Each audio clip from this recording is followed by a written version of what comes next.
Hello बच्चों। बेटा हमने ऑप्टिक्स में स्टडी कर लिया है रिफ्लेक्शन ऑफ लाइट के बारे में, और उसमें जो टाइप्स ऑफ रिफ्लेक्शन है वो भी हमने स्टडी किया था बच्चों। Regular reflection as well as diffuse reflection. और उसके साथ साथ हमने बात की थी कि जब भी कभी दो प्लेन मिरर जो है इनक्लाइन है with each other at an angle theta, और उनके कॉरस्पॉन्डिंग हमने ऑब्जेक्ट को लोकेट किया हुआ है, तो नंबर ऑफ इमेजेस जो हैं बच्चों वो हमें कितनी मिलती हैं, ये हमने फाइंड आउट किया था। फिर मैंने बताया था कि ऋषिता ने क्वेश्चन पूछा है कि सर इसमें सिमेट्रिक और एसिमेट्रिक का जो कॉन्सेप्ट है ये हमसे क्या कहना चाह रहा है। हालांकि इसको मैंने ऑनलाइन क्लास में डिस्कस भी कर लिया था, तो एक बार मैं आज के वीडियो में भी थोड़ा सा उसके बारे में बताना चाहूँगा कि किस तरह से नंबर ऑफ इमेजेस जो है बच्चों वो हमारी फॉर्म्ड होती हैं। तो इसके लिए हमने ऑनलाइन क्लास के अंदर बात भी की थी, मैंने शायद सेंड नहीं किया आपको स्क्रीनशॉट, वो मैं ग्रुप में सेंड कर दूंगा। खैर एक बार फिर से लेते हैं, क्योंकि कुछ बच्चों ने वो क्लास अटेंड नहीं की थी ऑनलाइन वाली ना।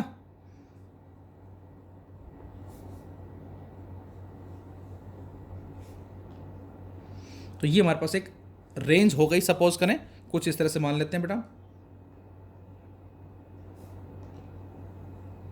And these are the suppose to plane mirrors. ये हमने कोई दो प्लेन मिरर जो है बेटा वो अज्यूम कर लिए हैं। नाम डाल सकते हैं से M1 एंड M2, और ये हमने अज्यूम किया बेटा this is the object, this is the object, ये ऑब्जेक्ट हो गया। और ये जो टोटल एंगल है इसको हमने थीटा का नाम दिया, this complete angle is theta. और वी कैन से ये ऑब्जेक्ट बेटा इस M1 के साथ जो एंगल बना रहा है बच्चों इसको हमने अल्फा मान लिया, और इसके साथ जो एंगल बेटा इसको हमने बीटा मान लिया। तो यहां से हम लिख सकते हैं क्या कि अल्फा और बीटा जो है ये एंगल कहलाएंगे इस M1 और M2 के रिस्पेक्ट में, जो आपको यहां फिलहाल नजर आ रहा है। अब बच्चों हमने बात की थी कि जितने डिस्टेंस पे ऑब्जेक्ट होता है उतने ही डिस्टेंस पे उसकी इमेज मिलती है in case of plane mirror. तो अब इस ऑब्जेक्ट की जो इमेज है वो हमें कहीं यहां मिलेगी, इस जगह मिलेगी, से I1। तो इस इमेज को बच्चों हमने I1 का नाम दिया। बोलो, ये ऑब्जेक्ट है ओ मान लेते हैं इसको हम। इसकी इमेज हमें मिली यहां I1। मैं आपसे कहूं बेटा कि इसका ये डिस्टेंस बताओ कितना होगा, तो आंसर जितना डिस्टेंस ये है इसका। अब जितने डिस्टेंस पे ये है उतने डिस्टेंस पे इमेज है, तो इसका मतलब क्या होगा, इसका मतलब होगा कि ये जो एंगल होगा दिस वन, इसकी वैल्यू भी कितनी होगी, अल्फा के बराबर ही होगी। तो इसकी वैल्यू भी बच्चों क्या आएगी बेटा, अल्फा ही आएगी। एक दूसरा, इस ऑब्जेक्ट की इसके कॉरस्पॉन्डिंग इमेज क्या आएगी बेटा, वो यहां कहीं से मिलेगी हमें, दैट इज I2। कैसे मिलेगी वो हमने डिस्कस कर लिया था। रिफ्लेक्शन होगा, लाइट इधर गई, यहां से इधर चली जाएगी, इसको पीछे बढ़ा देंगे। एक लाइट यहां आई, यहां से इधर चली गई, इसको पीछे बढ़ा देंगे, तो एक लाइट इधर गई, ये अपीयर टू मीट, एक लाइट इधर गई, ये अपीयर टू मीट। तो इस पॉइंट पे आके जब अपीयर टू मीट होती हैं तो हमें वर्चुअल इमेज मिलती है। अच्छा, अब जितना डिस्टेंस ये होगा बेटा उतना ही डिस्टेंस ये होगा, तो इसका मतलब बच्चों ये एंगल क्या आएगा, this one, this is beta also. अब जो यहां I1 आया, ध्यान से सुनेंगे मेरी बात को, ये जो I1 है ये क्या है, तो आंसर ये M1 की इमेज कहलाएगी, M1 से इमेज कहलाएगी, ऐसा बोल सकते हैं हम। ये इमेज जो है बच्चों ये M2 के लिए एक ऑब्जेक्ट का काम करेगी। This image I1 acts as virtual object for mirror M2।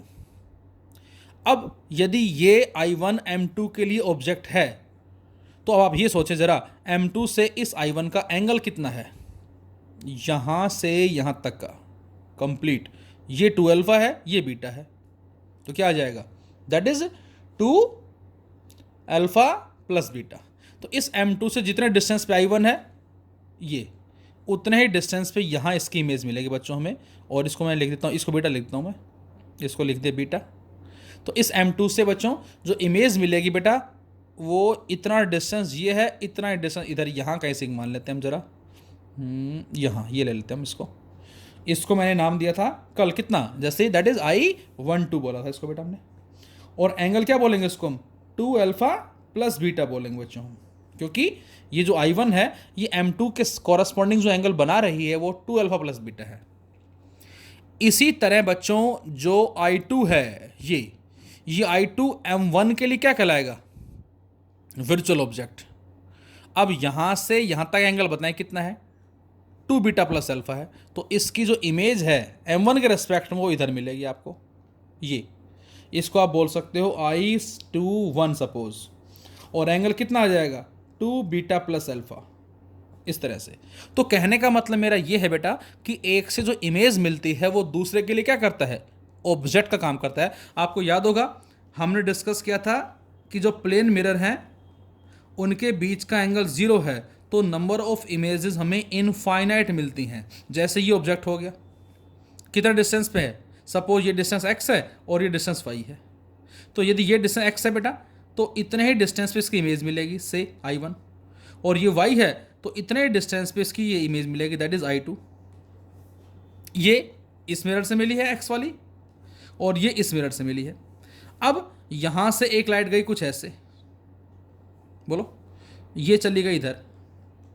Image क्यों मिलेगी? क्योंकि जब ये लाइट इधर जाएगी तो ये इस पर नॉर्मली जाएगी, ये इसको रिट्रेस कर देगा, और ये लाइट इधर जाएगी तो ये इसको इधर रिफ्लेक्ट कर देगा, और इन दोनों लाइटों को जब पीछे बढ़ाते हैं तो ये इस पॉइंट पे आके अपीयर टू मीट होती हैं, जिसकी वजह से इमेज मिलती है हमें वर्चुअल। इसी तरह से एक लाइट इधर गई नॉर्मली, ये रिट्रेस कर जाएगी, और यहाँ से एक इधर करके इधर दिखा सकते हो आप, तो ये यहाँ पर आके मिलेगी कुछ इस तरह से। अब I1 जो है बेटा, ये जो लाइट है ये लाइट क्या कहलाएगी? ये लाइट M1 के लिए तो रिफ्लेक्टेड रे है, लेकिन M2 के लिए इंसिडेंट रे है। और अब ये लाइट कहाँ जाएगी? ये इधर चली जाएगी। इसको पीछे बढ़ा दें बच्चों, ये आ जाएगी थर्ड इमेज।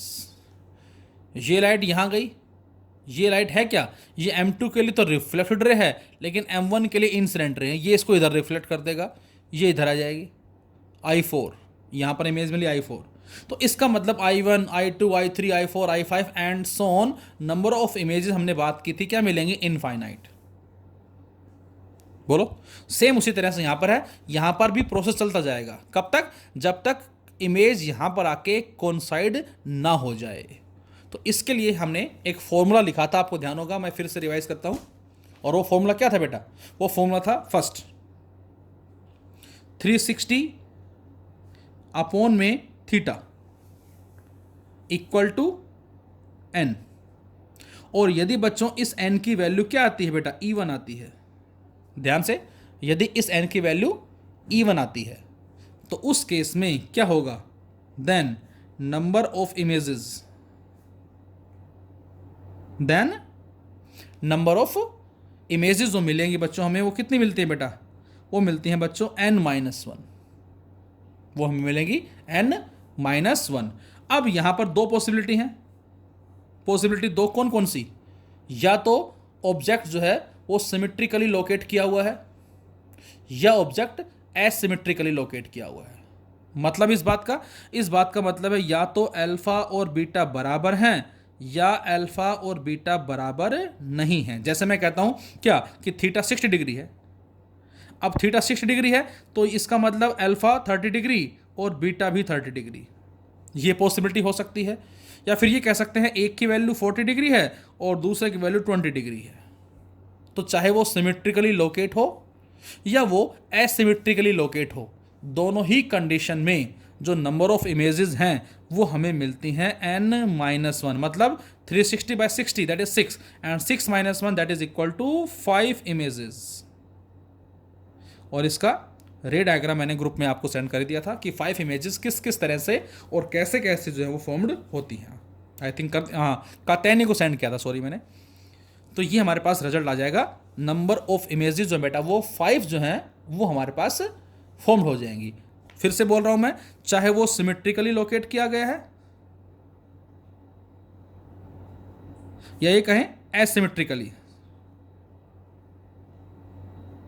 अल्फा और बीटा बराबर हो सकते हैं या वो बराबर ना भी हो।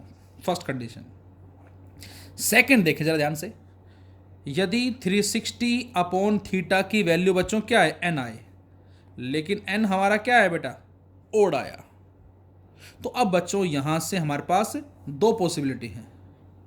दो पॉसिबिलिटी, फर्स्ट क्या है, object is placed at angle bisector, object is placed at angle bisector. Bisector का मतलब क्या है, इस बात का मतलब है बच्चों अल्फा और बीटा दोनों क्या है बेटा, बराबर है। तो उस केस में आपको याद रखना है कि नंबर ऑफ इमेजेस जो आती हैं हमारे पास वो कितनी आती हैं, n-1। ये this is the formula to calculate the number of images. कब है ये, जब एग्जैक्टली सेम एंगल है अल्फा और बीटा, उस केस में। और यदि मैं कहता हूं object is not placed at angle bisector, second possibility क्या है इसकी, object is not placed at angle bisector. इस बात का मतलब क्या होगा बच्चों, इस बात का मतलब होगा alpha is not equal to beta. कौन सा अल्फा बीटा, ये अल्फा बीटा, ये वाले दोनों, सॉरी ये वाले ये सेम नहीं है। तो उस केस में नंबर ऑफ इमेजेस जो हमें याद रखनी है बेटा वो कितनी होगी, that is equal to n। तो ये आपको याद रखना है, यदि बाइसेक्ट कर रहा है, सेम एंगल बना रहा है तो n-1 आता है बेटा, और यदि अल्फा बीटा बराबर नहीं है तो उस केस में हम क्या लिखते हैं बच्चों, n लिखते हैं। ये इस बात का मीनिंग होगा। जैसे मैं कहता हूं थीटा की वैल्यू कितनी है, सपोज मान ली हमने से 72 डिग्री ले लिया सपोज। अब यदि थीटा की वैल्यू 72 डिग्री है तो इसको मैं क्या लिख सकता हूं, इसको मैं 36 और 36 डिग्री लिख सकता हूं, बोलो। या इसको आप क्या लिख सकते हो, या इसको आप लिख सकते हो सपोज कितना 50 डिग्री एक है और 50 60 70 22 डिग्री एक हो गया, इस तरह से लिख सकते हैं इसको आप। तो अब यहां 36 क्या बन गया, ये कंडीशन आ गई, दिस इज कंडीशन लगा देंगे हम यहाँ पर, और यहाँ पर ये कंडीशन लगा देंगे हम। तो 36 है, तो अब नंबर ऑफ इमेजेस कितने मिलेंगी, तो आंसर है 360/72। तो यह कितना आ जाएगा, 7×5 = 5, बोलो 5 आ गया, और 5 में से 1 माइनस कर देंगे हम। तो उस केस में हमें आंसर कितना मिलेगा, तो यहाँ आ जाएगा 360/72 = 5। So number of images equal to 5 - 1 which is equal to 4। ये हमारा आंसर होगा, 4 इमेजेस। और यदि ये अल्फा और बीटा बराबर नहीं है बच्चों तो उस केस में बेटा 360/72 विच इज इक्वल टू 5, ये 5 इमेजेस मिलेंगे। तो ये बात आपको विशेष रूप से याद रखनी है। यदि ओड आता है और ओड में यदि अल्फा बीटा इक्वल आते हैं बच्चों तो n-1, और इक्वल नहीं है बेटा तो उस केस में दैट इज n। ये हमें याद रखनी है। अच्छा, इसके अलावा एक पॉसिबिलिटी हम और भी कह सकते हैं बच्चों, क्या, यदि n की वैल्यू इंटीजर ना आए, क्योंकि ये n क्या है, इवन आ रहा है या ओड आ रहा है, और इंटीजर का मतलब पूर्णांक, पूर्णांक का मतलब कंप्लीट डिजिट, कंप्लीट डिजिट का मतलब 1 2 3 4 5 6 7 8 9 10 इस तरह से फ्रैक्शन में ना हो। लेकिन थर्ड पॉसिबिलिटी कहती है क्या, यदि 360 में थीटा की वैल्यू बेटा क्या हो, इज नॉट एन इंटीजर। इसका मतलब, और वी कैन से इन फ्रैक्शन। तो उस केस में हम क्या करेंगे, से थीटा इज सपोज मान लेते हैं 70, कुछ भी ले लो, 5 2 ले लिया, 5 ले लो, क्या लेते हैं, थीटा हमने 75 ले लिया। अब यदि थीटा की वैल्यू 75 डिग्री है तो बताएं 360/75 कितना आ जाएगा, तो काट सकते हैं इसको हम। तो ये आ जाएगा, बताओ फटाफट से कैलकुलेट करके, 4 पॉइंट समथिंग आ गया ना, 4.5, हाँ ठीक है, अप्रोक्सीमेट आ गया, चलो जो भी है 4.5। अब 4.5 तो इसको राउंडिंग ऑफ में करके या राउंड फिगर में करके हम क्या लिखेंगे, दैट इज 4 इमेजेस लिखेंगे। अब 4.5 का मतलब 4 कंप्लीट आधी इमेज, तो उसका कोई लॉजिक नहीं है, तो हम यहाँ पर राउंडिंग ऑफ करके 4 ही लिखेंगे इसको। ये इस बात का मतलब है। अब यहाँ पर चाहे सिमेट्री की कंडीशन हो या एसिमेट्रिक की कंडीशन हो, मतलब चाहे तो अल्फा और बीटा बराबर हो बेटा, या बच्चों अल्फा और बीटा बराबर ना हो, what ever be the condition, fraction वाले केस के अंदर जो एक राउंड फिगर जो होता है उससे पहले वाला वही हम कंसिडर करते हैं। तो ये हमारे पास पॉसिबिलिटीज कहलाती हैं बच्चों। यदि दो प्लेन मिरर इंक्लाइन है एट एन एंगल थीटा और वहाँ कहीं बीच में उनके ऑब्जेक्ट रखा हुआ है, तो उस केस में यदि 360 बाय थीटा की वैल्यू n आती है, इवन आती है, तो नंबर ऑफ इमेजेस जो है वो हमें जो मिलेंगी वो कितनी मिलेंगी, तो आंसर है n-1। नंबर ऑफ इमेजेस हमें n-1 जो है वो मिलती हैं बेटा, n-1 मिलती हैं। अब इसमें चाहे सिमेट्रिकली लोकेट हो या एसिमेट्रिकली लोकेट हो, हमने थीटा की वैल्यू कितनी पुट की 60, और 60 पुट करते 6 में से 1 माइनस कर दिया, दैट इज 5। चाहे वो 30 डिग्री एंगल बनाए, या ये कह सकते हैं 40 और 20 एंगल बनाए, या 35 और 25 एंगल बनाए, इस तरह से हम ले सकते हैं। लेकिन यदि 360 बाय थीटा की वैल्यू n ओड आए, तो ओड के केस में आपको ये याद रखना है कि दोनों एंगल बराबर हैं या बराबर नहीं है। बराबर है तो माइनस कर देंगे, और बराबर नहीं है तो उसको एज इट इज रखेंगे। जैसे 72 डिग्री लिया हमने, और जो एंगल है अल्फा बीटा वो 36 है, तो यहाँ पर वैल्यू कितनी आ जाएगी 5, जो कि ओड है, -1 करते हैं 4, और यदि इक्वल नहीं है तो उस केस में 5, और इंटीजर केस में हम एक कंप्लीट वैल्यू जो है उसको लेके चलते हैं बेटा यहाँ से। तो ये हमारा था उसके रिस्पेक्ट में।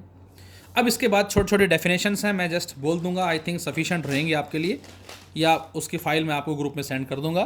क्या स्फेरिकल मिरर, स्फेरिकल मिरर बच्चों हमने किसको नाम दिया है, तो आंसर है spherical mirror is a part of होलोस्फीयर।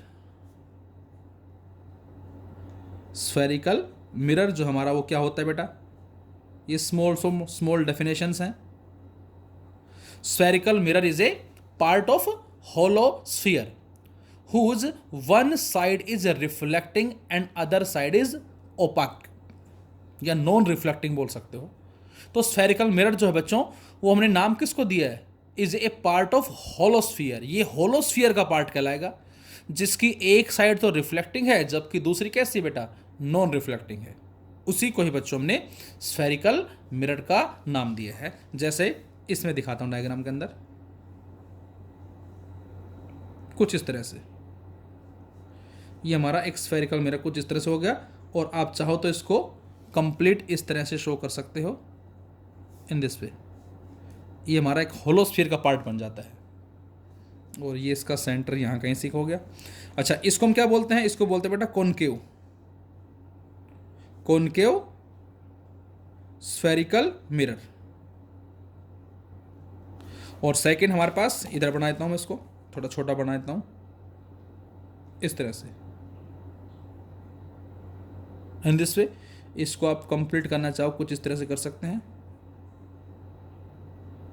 ये यहां का ही सेंटर होगा, ये कहलाता है बच्चों कॉन्वेक्स, कॉन्वेक्स स्फेरिकल मिरर। अब कॉनकेव और कॉन्वेक्स स्फेरिकल मिरर पता है आपको वैसे तो खैर, लेकिन आइडेंटिफाई करने के लिए हमें क्या याद रखना है, तो बहुत तरह से अलग अलग बुक में डिफाइन किया गया है। सिंपल हम क्या बोल सकते हैं, the mirror whose inner portion is reflecting, ये इसका इनर पोर्शन है, this is the inner portion. और ये वाला जो बच्चों ये इसका आउटर पोर्शन है, आउटर पोर्शन। इसी तरह से ये इसका आउटर पोर्शन है, और बेटा ये जो है this is inner portion, this is inner portion. तो यहां हम डिफाइन करते हैं the mirror whose inner portion is reflecting but outer is polished. The mirror whose inner portion is reflecting, तो जिसका इनर पोर्शन जो है वो रिफ्लेक्टिंग है और बाहर वाले को हमने पॉलिश किया हुआ है, उसको हमने क्या नाम दिया, that is concave spherical mirror का नाम दिया। और हम इसके अलावा क्या बोल सकते हैं, इसके अलावा हम कह सकते हैं क्या, जिसका रिफ्लेक्टिंग पोर्शन जो है बेटा किधर है, whose reflecting surface is towards the centre of the sphere, इस होलो स्फीयर के सेंटर की तरफ है। इसमें डिफाइन कैसे करेंगे, the mirror whose outer portion is reflecting but inner is polished, जिसका बाहर वाला हिस्सा जो है वो तो रिफ्लेक्टिंग है लेकिन अंदरूनी हिस्सा जो है वो पॉलिश्ड है। या हम ये कह सकते हैं the mirror whose reflecting portion is away from the centre of the sphere, इसका रिफ्लेक्टिंग पोर्शन इस सेंटर ऑफ स्फीयर से अवे है, दूर है। तो ये हमारा concave as well as this is the convex spherical mirror, जो हम इसमें नाम दे सकते हैं। इसके अलावा सेंटर ऑफ कर्वेचर हमारा वर्ड आता है बेटा, तो फर्स्ट स्फेरिकल मिरर हो गया, सेकंड कॉनकेव स्फेरिकल मिरर हो गया, थर्ड कॉन्वेक्स स्फेरिकल मिरर हो गया, फोर्थ हम बोल सकते हैं centre of curvature. Centre of curvature ये हमने किसको नाम दिया? तो आंसर है the centre of sphere, the centre of sphere of which the mirror forms a part, the centre of sphere of which the mirror forms a part is called centre of curvature, जिसको बच्चों हम सी letter से represent करते हैं। ये हमारा centre of curvature कहलाता है। फिफ्थ पॉइंट हम कह सकते हैं radius of curvature,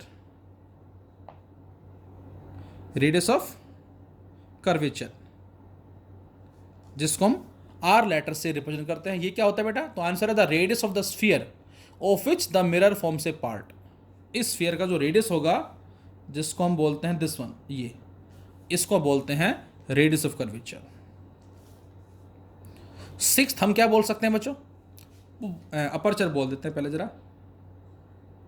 aperture, aperture क्या होता है बेटा? The size of the mirror, इसको मैं बोल दूं ए, इसको बोल देता हूं बी, इसको बोल देते हैं सपोज ए, इसको बोल देते हैं बी। इस मिरर का जो साइज होता है बेटा, उस साइज को ही हमने अपर्चर का नाम दिया है। The size of the mirror is known as aperture. Seventh हम बोलते हैं पोल, जिसको पी लेटर से रिप्रेजेंट करते हैं, ये वाला। इन मिरर का जो मिडल पोर्शन होगा या मिडल पॉइंट जो होगा, उसको हमने पोल का नाम दिया है। तो पोल क्या होगा बेटा? The centre of the spherical mirror, और we can say the mid point of the mirror is known as pole. और इस पोल से ही हम सारे डिस्टेंसेस को मेजर करेंगे, like distance of object, distance of images, focal length, जो भी होता है वो सारे हम इस पोल से ही मेजर करते हैं, जो कि इस मिरर का मिड पॉइंट कहलाता है। इसके अलावा हम बोल सकते हैं that is principal axis. Principal axis, तो प्रिंसिपल एक्सिस जो है पॉइंट नंबर 8, ये हमने किसको नाम दिया? तो आंसर है the line joining the centre of curvature to the pole. The line joining the centre of curvature to the pole of the mirror is known as principal axis. इस C से P तक जो line join कर रही दोनों को, यहां भी और यहां भी, उसी को ही बच्चों हमने नाम दिया है प्रिंसिपल एक्सिस का। तो ये कहलाती है बच्चों, और ये कहलाती है principal axis. Point number 9, principal focus. Principal focus, जिसको हम कैपिटल एफ से रिप्रेजेंट करते हैं। अब जरा इसको समझने के लिए ध्यान से देखें बच्चों। जो हमारा मिरर है, प्लेन मिरर, उसमें हमने बात की थी कि वो ओबे करता है लॉ ऑफ रिफ्लेक्शन के कॉन्सेप्ट को। सेम उसी तरह से जो हमारा कॉनकेव और कॉन्वेक्स है बेटा, ये भी प्लेन मिरर की हेल्प से ही बने हैं। मतलब ये कि इसके ऊपर भी ऐसे बहुत सारे छोटे छोटे प्लेन मिरर जो है वो हम एज्यूम कर सकते हैं कुछ इस तरह, इन दिस वे। सेम यहाँ भी आप बहुत सारे छोटे छोटे प्लेन मिरर को एज्यूम कर सकते हो कुछ इस तरह से। अब बच्चों जहां भी लाइट टकराए, सपोज करें मैं आपसे कहता हूं लाइट यहां आई कुछ ऐसे, अब ये लाइट जो यहां टकरा रही है ये कहां जाएगी? तो बेटा जहां भी लाइट टकरा रही वहां पर आप सबसे पहले एक छोटा सा प्लेन मिरर कंसीडर करें। ये हमने कंसीडर कर लिया। और बच्चों ये क्या हो जाएगा? ये हो जाएगा नॉर्मल। ध्यान से देखें, ये नॉर्मल हो जाएगा। और नॉर्मल के साथ ये जो लाइट एंगल बनाएगी वो हम कहेंगे आई, एंगल ऑफ इंसिडेंस। और हमें पता है कि यदि ये आई है तो इसी के पास में आर होगा कुछ इस तरफ, तो लाइट इधर चली जाएगी कुछ इस तरह से। तो यहाँ से हमने लिया, सपोज करें कॉनकेव स्फेरिकल मिरर हमने ट्रीम में एज्यूम कर लिया बेटा, ये कॉनकेव स्फेरिकल मिरर है। और ये हमारे पास हो गई प्रिंसिपल एक्सिस, ये पोल हो गया, ये अपर्चर हो गया, और ये इसका सी सेंटर ऑफ कर्वेचर हो गया। और लाइट रेज कुछ ऐसे आ रही हैं इन दिस वे। कैसे आ रही हैं? Parallel to principal axis. अब बेटा यहाँ लाइट ने स्ट्राइक किया तो यहाँ मान लिया हमने प्लेन मिरर, ये छोटा सा, और ये क्या कहलाएगा बच्चों? ये कहलाएगा नॉर्मल। और हमें पता है इंसिडेंट रे नॉर्मल के साथ जो एंगल बनाती है वो होता है angle of incidence, that is I. तो यदि ये आई है तो आर इसी के साथ में होगा। ये लाइट ऐसे चली जाएगी कुछ इस तरफ, और प्रिंसिपल एक्सिस पे जिस पॉइंट पे मिलती है उसी को ही हमने प्रिंसिपल फोकस का नाम दिया है।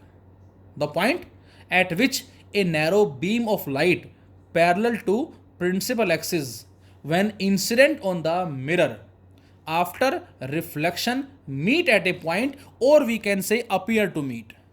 वो रिफ्लेक्शन के बाद जिस पॉइंट पे आके मिलेंगी, और दूसरा मैंने वर्ड यूज़ किया appear to meet. Appear to meet किसके लिए यूज़ किया? तो आंसर ये कॉनकेव है।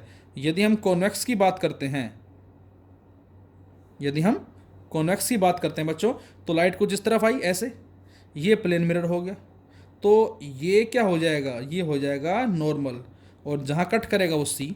अब यदि ये एंगल आई है बच्चों, तो आर इसी के साथ में होगा कुछ इस तरफ, ये लाइट इधर चली जाएगी। और इसको पीछे बढ़ाएं बेटा, ये भी प्रिंसिपल फोकस है, लेकिन ये अपीयर टू मीट है, ये एक्चुअल मीट है, तो इसको बोलेंगे हम रियल मीट।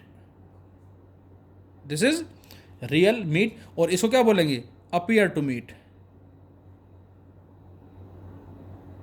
इसको बोलेंगे बच्चों हम अपीयर टू मीट। तो खाली यही नहीं, इसके अलावा जितने भी लाइटें आएंगी प्रिंसिपल एक्सिस के पैरेलल, रिफ्लेक्शन के बाद इसी पॉइंट पे आके मिल जाएंगे सारी की सारी, कुछ इस तरह से। सेम यहाँ पर ये इधर आई, ये इधर चली जाएगी, ये इधर आई, ये इधर चली जाएगी, ये इधर आई, ये इधर चली जाएगी। तो सारी की सारी इस पॉइंट पे अपीयर टू मीट होंगी, जबकि यहाँ रियल मीट होंगी। तो ये रियल फोकस बोल सकते हैं और ये वर्चुअल फोकस बोल सकते हैं। तो इसको बोलते हैं क्या? Principal focus. फिर बोलता हूँ मैं कि what is the meaning of principal focus? तो answer the point at which a narrow beam of light parallel to principal axis when incident on the mirror after reflection from the mirror meet और appear to meet, which is known as principal focus. और बच्चों जो हमारा 10th point है, जिसको हमने focal length का नाम दिया है बेटा, दैट इज फोकल लेंथ, जिसको हम स्मॉल f से डिनोट करते हैं। ये क्या होगा? इस फोकस से पोल का जो डिस्टेंस है बच्चों, उस डिस्टेंस को हमने नाम दिया है किसका? That is focal length. The distance between pole and the principal focus of the mirror, the distance between pole and the principal focus of the mirror is known as focal length, जिसको हम small f से represent करते हैं। अब बच्चों law of reflection जैसे plane mirror जो है उसमें एप्लीकेबल है, सेम उसी तरह से कॉनकेव हो या कॉन्वेक्स हो, दोनों के केस में लॉ ऑफ रिफ्लेक्शन जो हमारा वो क्या होगा? दैट इज एप्लीकेबल होगा। ये बात आपको याद रखनी है। साथ साथ साइन कन्वेंशन क्या कहता है कि इस ओरिजिन के लेफ्ट में ये हमारी नेगेटिव एक्स एक्सिस है, ये पॉजिटिव एक्स एक्सिस है, और ऊपर हमारे पास पॉजिटिव वाई है, नीचे हमारे पास नेगेटिव वाई है। तो बेटा इस तरफ जो डिस्टेंस होंगे वो हम पॉजिटिव लेके चलेंगे, इस तरफ डिस्टेंस जो है वो नेगेटिव लेंगे, ऊपर जो हाइट है पॉजिटिव लेंगे, नीचे जो हाइट है नेगेटिव लेंगे। मीन्स इस पोल के लेफ्ट में जो डिस्टेंस है वो नेगेटिव, राइट का डिस्टेंस पॉजिटिव। सेम यहाँ पर आ जाते हैं हम, इसमें फोकस इस तरफ है लेफ्ट में, तो फोकल लेंथ जो होगी किसके लिए? कॉनकेव मिरर के लिए, वो हम नेगेटिव लेंगे। और इसके लिए फोकस राइट साइड में है, तो फोकल लेंथ जो बेटा हम क्या लेंगे? दैट इज पॉजिटिव लेंगे। ये भी हमें याद रखना है। अब हम आगे ड्रॉ करेंगे relationship between F and R, focal length और रेडियस ऑफ कर्वेचर में क्या रिलेशनशिप होता है, और वहाँ से फिर हम बात करेंगे मिरर फॉर्मूला हमारा क्या होगा, और कॉनकेव और कॉन्वेक्स मिरर में हमें किस किस तरह की इमेजेस जो है मिलती हैं। रियल इमेज के लिए कंडीशन क्या होगी इन केस ऑफ कॉनकेव, और वर्चुअल के लिए कंडीशन क्या होगी। Thank you.